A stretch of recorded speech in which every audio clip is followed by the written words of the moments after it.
Okay, coming up today, I'm going to show you how you can use vignetting to possibly improve your photos or make them pop just a little bit more, so stay tuned.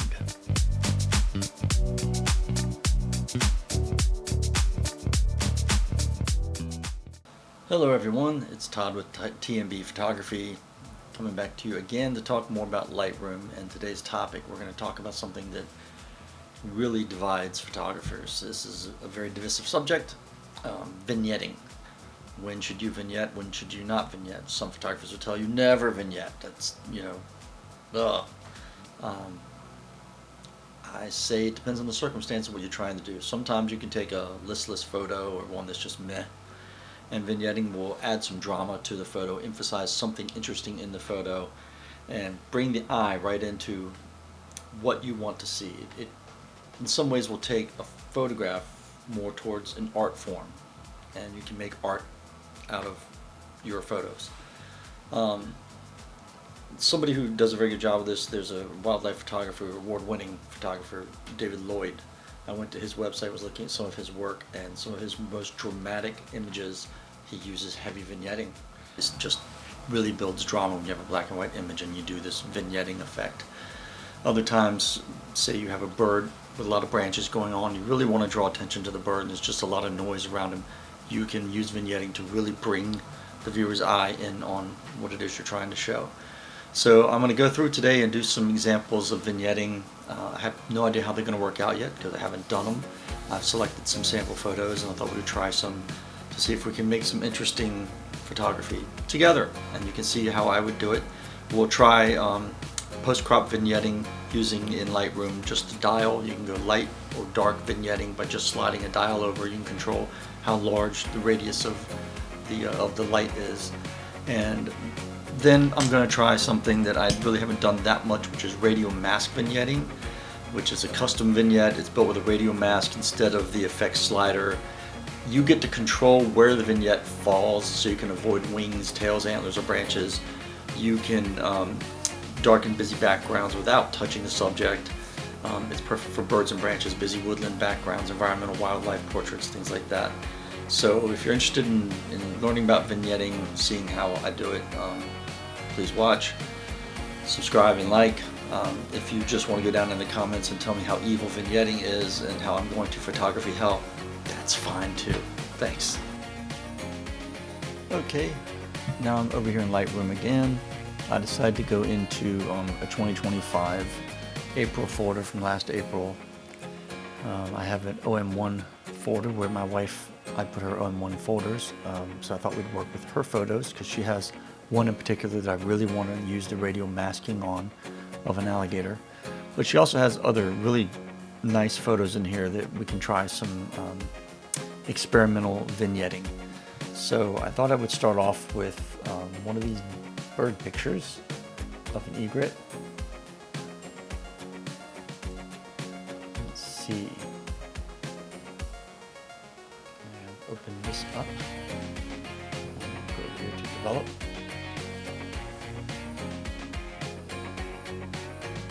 And it is the ORF raw image. That's good.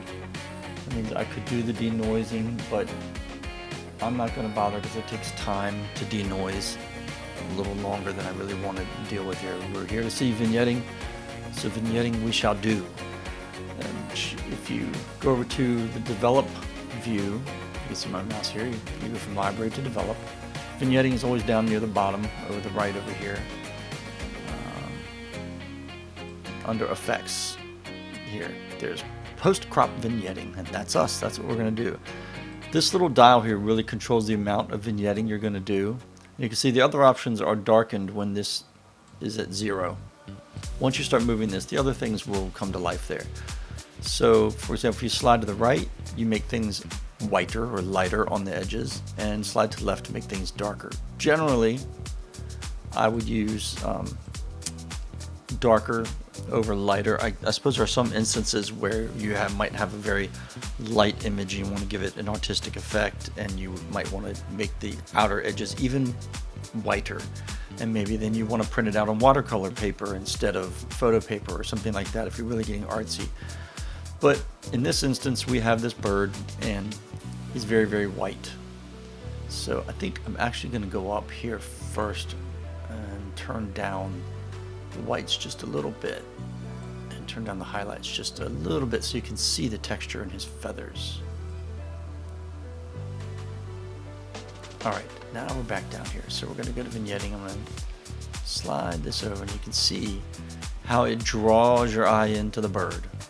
When there's no vignetting, you have these outer edges out here, and they're not particularly interesting. They're just blank space with some color. So let's draw the viewer's eye in. You can adjust the midpoint. You can really make it dramatic by eliminating everything outside the bird, and now it's just a bird.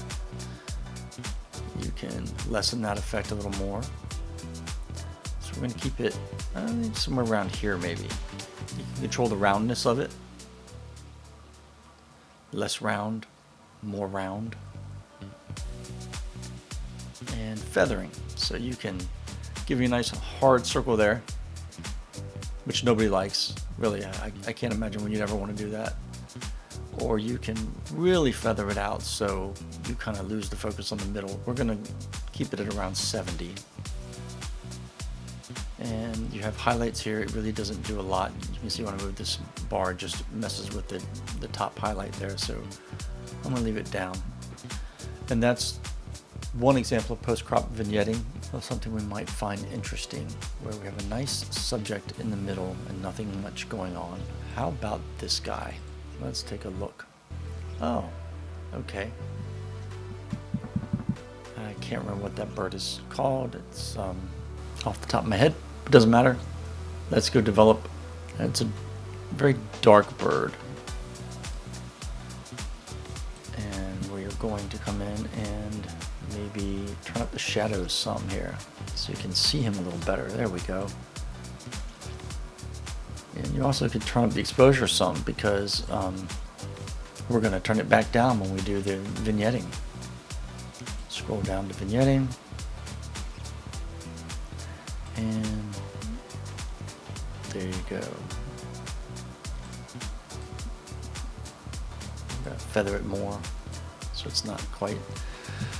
And now you're kind of eliminating these outer corners over here that aren't very interesting. It's just rippling water, and you're putting the spotlight, if you will, right on our friend here. All right, go back to the library. Go back to the tile view. So here we have this picture of this happy little American alligator just floating through the water down at Sunset Beach, North Carolina.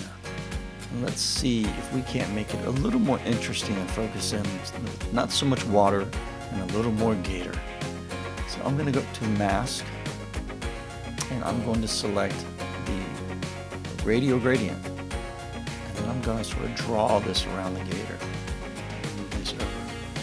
I really mostly want to get his eye, but let's see. Oh, I can turn it. Look at that. I kind of want to get some of his snout in there too. Alright, so there's our gradient. Now we're going to invert that gradient up here in the right top corner. Alright, and turn down the, I'm going to keep it feathered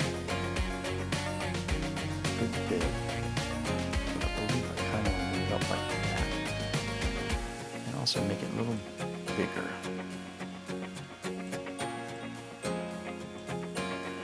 There we go. I think I like that. Now what we're going to do is we're going to turn on the exposure. And we're going to highlight Mr. Alligator. Or Mrs. Alligator. It could be either one. Alright. Do that. I think what I want to do now is I kind of want to crop this down.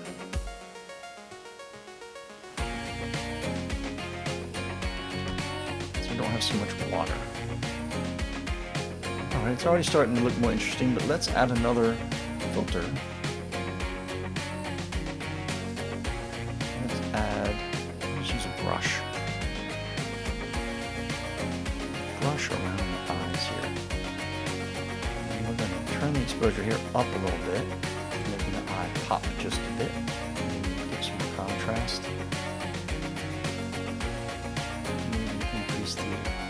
saturation just a little bit so it's a little more colorful. Nice golden color there. That was actually a lot, but I think it looks kind of cool. We're going to sharpen it up some, add some texture to it, maybe a little bit of clarity. It increases the marbling effect a little bit of the eye. Alright, and there we go. I'm going to go back to the main basic editing window. Looking at that, it's not bad. I think it's an improvement over where it was.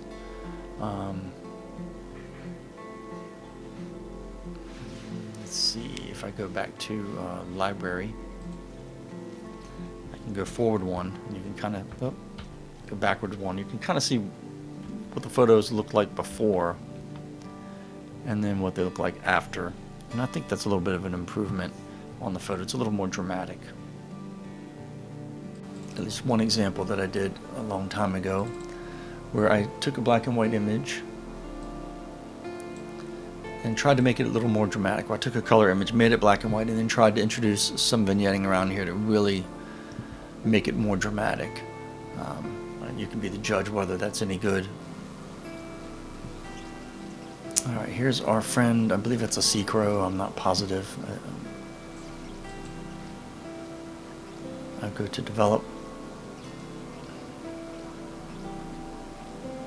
And vignettes. This might be an instance where I would lighten. Maybe it's more interesting lightening up the edges like that versus darkening. But even that, I think, is more dramatic than the original photo. I might be tempted to print that right there. That's to me, that's a pretty dramatic photo. I would probably do some more masking with this on the eye, just to make the eye pop a little more. Set the brush, the size of the brush down a little bit, and then maybe turn up the exposure just a little bit more. There we go. Increase the texture some, the clarity a little bit. Heck, I like the yellow color, so I might be tempted to turn saturation up just a tiny bit. There we go. And back to the original image. And that was sort of a throwaway. Just thought I would click on this, and now that I have this image here, I kind of like it. I might actually print this. Maybe I'll do a video on printing, because printing is a real pain to get right. Sometimes what you see on the screen isn't what comes out on the printer, and it becomes a long process, wasting a lot of paper and ink to get things right. So I'll do a little more research on ways to control that ahead of time so you're not wasting so much ink, and I'll do a video on that at some point. So thanks for watching. Please hit like and subscribe if you liked it, and if you didn't, go ahead and don't like. That's fine too. Thanks.